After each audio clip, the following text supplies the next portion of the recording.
Hello, my fellow comic book collectors. This is going to be an unboxing plus comic haul plus already opened up packages video. So it's a little bit of everything. I have some comics that I bought from my local comic shop right here. I have some comics that I've already opened, some Golden Age goodness, and I have two packages that I have to open. So I'm going to show you everything. Let's do the unboxing first. It's a little easier to do it that way, maybe. So I have no idea what this is. It's from, they wrapped it in Amazon Prime stuff, so who knows what it is. But it's a bunch of eBay purchases, but they wrapped it in Prime, Amazon Prime packaging, which is interesting. So, let's get this out. Get that off. Okay, so while I'm opening this, one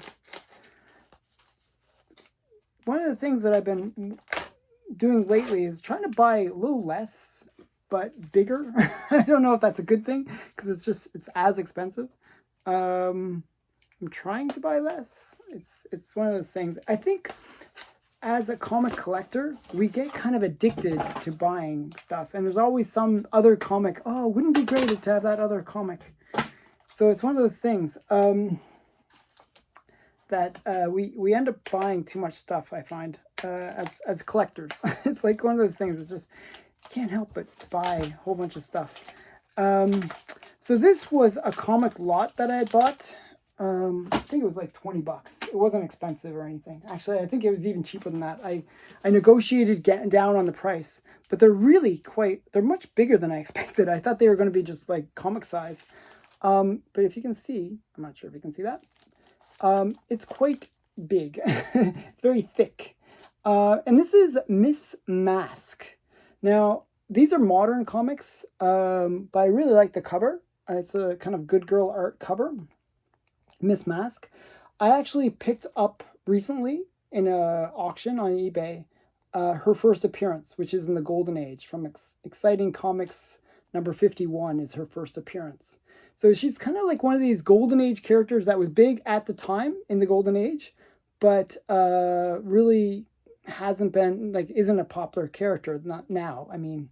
But they've tried to bring her back in a few things. FemForce, I believe, had her. And there was a bunch of other kind of like B-level comic, companies like Dynamite and all those kind of ones. I'm not sure if Dynamite was the one involved, but they try to bring her back. And she's just kind of an interesting character. She doesn't have superpowers. She's kind of like a detective, crime fighter kind of girl. And yeah, kind of cool. I just really like this character. So her Golden Age stuff is great. And then I got this, Man of Mystery. It was a comic set. I actually wanted just the Miss Mask, but it came with this. So it looked interesting. It has like, it looks like, what's his name? Like the Phantom or something. I want to say the Phantom, but it's probably not the Phantom. Yeah, the Phantom Sphinx.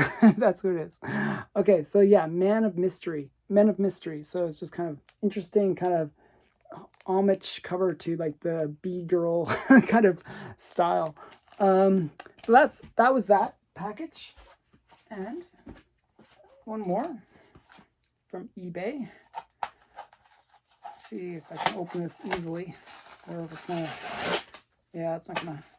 I thought I could cheat and just open it some easy way. So yeah, I'm a big fan of Miss Mask. It's like one of those characters nobody knows about. So I find I like that, especially about her, because she's one of those characters that you can still pick up reasonably affordably, and she's a Golden Age character. So it's always great when you can sort of collect something that is a little bit off the beaten path, and you can still get it cheaply. That's how it was when I collected Bone. Like way back in the day, I collected Bone. Nobody else collected Bone. And I got Bone #1 all the way up. I got the complete series relatively cheaply. I think maybe $500 for the whole thing. Now just #1 alone goes for several thousand. So it's sort of, I always like to be kind of on that fringe in terms of my collecting. I like to collect maybe stuff that other people are not collecting. And maybe maybe doing these videos might actually make it hard for me, because if you guys start collecting the same stuff, then it might be a bit of a challenge for me. but you know, hey, I like to show you what I collect. So this one is a really great one. This is not fringe. This is more mainstream.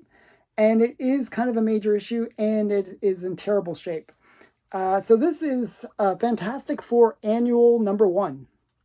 Now, I forget whose first appearance this is. I believe it's the origin of what, the Submariner. So yeah, so it's kind of one of those keys that is getting hot. It's still undervalued in my opinion. But even in a low grade, this is a low grade. It was about $100 for a low grade. So this is like a 1. It's like, it's complete, but it's pretty beaten up. Maybe I think it's a 1.15, maybe even. It's pretty low grade though. So yeah, so it's the first origin of the Submariner. So it's kind of a key that's going to be hot if Submariner makes his appearance in the MCU. So kind of a cool comic. So yeah, and it's like an early Spider-Man as well. So it's, you know, got a lot of cool things going on for it. Now I'm going to show you some of the things that I already unboxed and that are really cool. Just really cool stuff that I got in the mail. I've been collecting a lot of L.B. Cole. I'm sort of trying to focus on cool artists from the 40s. So L.B. Cole is one of them. Now these are Terrors of the Jungle, which is kind of like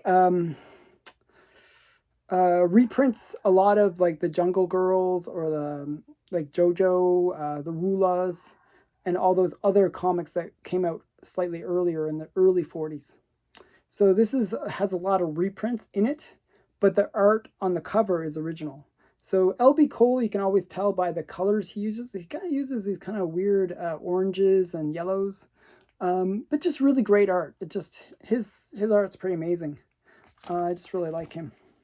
So that's Terrors of the Jungle, number 19. It is one of those comics that I got fairly affordable because it is in a low grade, but his artwork can command big money, big money. So if you can get any of those in high grade, you can get thousands of dollars for it. Okay, so next one is, this is a really great one. I got this for my daughter, kind of, because I'm going to keep it in my collection, but it's kind of for my daughter. This is the first appearance of Dumbo in comics. It also has like the Brave Little Tailor, and which is one of my favorite Mickey Mouse stories, and Pluto, and Donald Duck. So this is the first appearance of Dumbo, the flying elephant, in comics, and this is Del 4 color number 17, I believe. Yeah, 17. So yeah, so it's kind of a cool, very hard to find, very, very pricey book. I got it actually, the guy had it at a really low price. So I felt really bad about what I did. So what happened was, the guy had it at a low price. He had it for about $300. And if you know this comic, $300 is about half price already at $300. And it had or best offer. So I was like, oh, $300, which is actually a fair price. I was like, well, hey, I wonder how low he'll go. So I offered like $200 and he accepted. So I was quite happy to get it at such a good price, bit of a steal. So whenever you can get those best offers, you know, take advantage of it. See how much you can get off. Maybe you can only get like $5 off, but still, why not? You know, so that's the first appearance of Dumbo, which is 4 color number 17.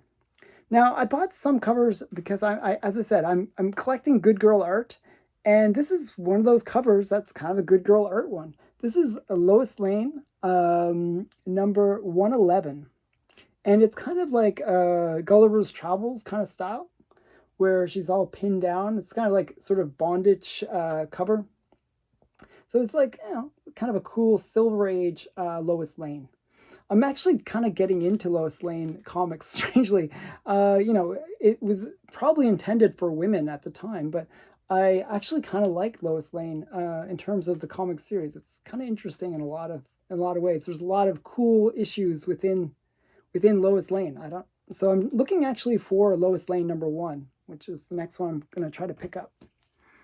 So that's Lois Lane 111, kind of good girl art from the 60s. And then we got Fire Hair. This is another series I'm trying to pick up the complete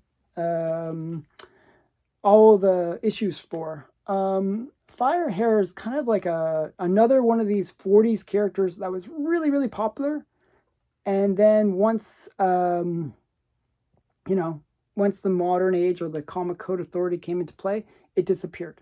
It just disappeared. They actually, DC tried to bring back Fire Hair, and they brought it back as a boy. I don't know why. But originally, it was a girl. And she was kind of a cool character because she was one of those people who had gone out west with her family, and her caravan was attacked by what appeared to be at the time natives, but they weren't. They were actually a band of people that were trying to basically just rob any caravans that went out, and it was like bandits more or less that were masquerading as natives so that they wouldn't get blamed for it. So she became sort of adopted by the Native Americans, and became sort of their hero. And it's kind of a cool character. I really like Fire Hair. I actually have on order her first appearance. Again, these are comics that you can buy fairly cheaply still because it's an underrated character. It's one of those characters that not many people really know about. But if you collect a lot of the good girl art from the 40s, you would know this character. She's a kind of a major character. Fire Hair. So kind of a cool character pickup. That's Fire Hair #8. I have a few of hers on order. Now, those are all the ones that I ordered through the mail. And I'm going to show you what I picked up at my local comic book shop. So these are just comics that came out, and maybe you're interesting, maybe not, I don't know. But I figured I'd check them out. So I'll just put those here. Okay, so DC Pride. So one of the things that I like are controversial comics. Now this is kind of like, I think, one of those comics that isn't necessarily controversial because it's sort of one of those accepted things. But I believe maybe in the future, when maybe values change, it could be like, wow, what were they thinking in the 2000s? I think it's gone a little too far, like where they kind of push it too much, especially in kids comics. I think, not that I'm against gay pride, but actually my best man at my wedding was gay, but it's just that I find that they've gone too far. And I think that this will be kind of a controversial comic in the future. So I kind of like controversial comics. I think this one will be, where they kind of make too many of the characters gay when they really don't need to be. So the one that I think is the funniest gay character, which is probably not politically correct to say, is the one that's in the middle. Like that's Batwoman. Batwoman was actually created so that, like, because there was rumors when Batman was created that he's always hanging around Robin, right? He's like kind of maybe grooming Robin for whatever purposes. So they thought he was gay, Batman, in the original thing. So what they did was they invented Batwoman to be kind of like a love interest for Batman. And the goal was Batwoman was supposed to make Batman not look gay. But it's funny that later on, in one of the more recent series, they made Batwoman gay. So it's kind of ironic that she's a gay character. So I thought that was kind of funny. So yeah, so that's DC Pride. Bit of a long story there, but I thought it was interesting. And then we have Strange Academy #11. I just collect all the Strange Academies. Then we have like, I think this is Art Germ variant for the Joker. So this is the Joker. #4. Kind of a cool cover. I thought it was nice. And then I got Silver Coin. I heard that this was a good series. It's like kind of like an anthology series where they have like a bunch of horror related stories, all related to some silver coin. I haven't yet read it yet, but I'm planning on reading it probably today, actually. So, so you'll see. I'll know more about it once I read it. But that's number one, and then I got the other. This is the A cover for number one, and then because I didn't get that when it came out, here's number two. So number two just came out. And then I got the regular cover for Joker, Joker number 4. And I got Wonder Woman 773. I just like these new Wonder Woman covers. I think are really great. I just really like the cover. I'm just buying it for the cover. I actually like Wonder Woman as well, but it's just a really cool cover. I think it's just very well done. I'm not sure about inside. Some of the problems with these modern comics, they have amazing covers, and then the interior art is just atrocious. But here's another one. This is the B cover. I couldn't get the A cover. This is Bunny Mask, number 1. The B cover. I actually would have preferred the A cover. And this is another one I heard really good things about. This is Cherry Blackbird. I think it's sort of like a band that sells their soul to the devil or something like that. I'm not really 100% sure, but I did hear good things about it. So I thought it was kind of interesting. Interesting comic. So that's it. That was my comic haul unboxing and random comics that I've already unboxed video. So a lot of various things in there. I hope you enjoyed. I mean, that's kind of very broad range of comics. So I'm sure there was something in there that you might have liked. Please leave a comment below. What was your favorite comic from the ones that I showed? What do you think of some of these controversies that I mentioned? And what do you think of like some of the Golden Age stuff? So I'd love to hear your feedback. Check out my other videos, and please like, comment, and subscribe. Thanks for watching.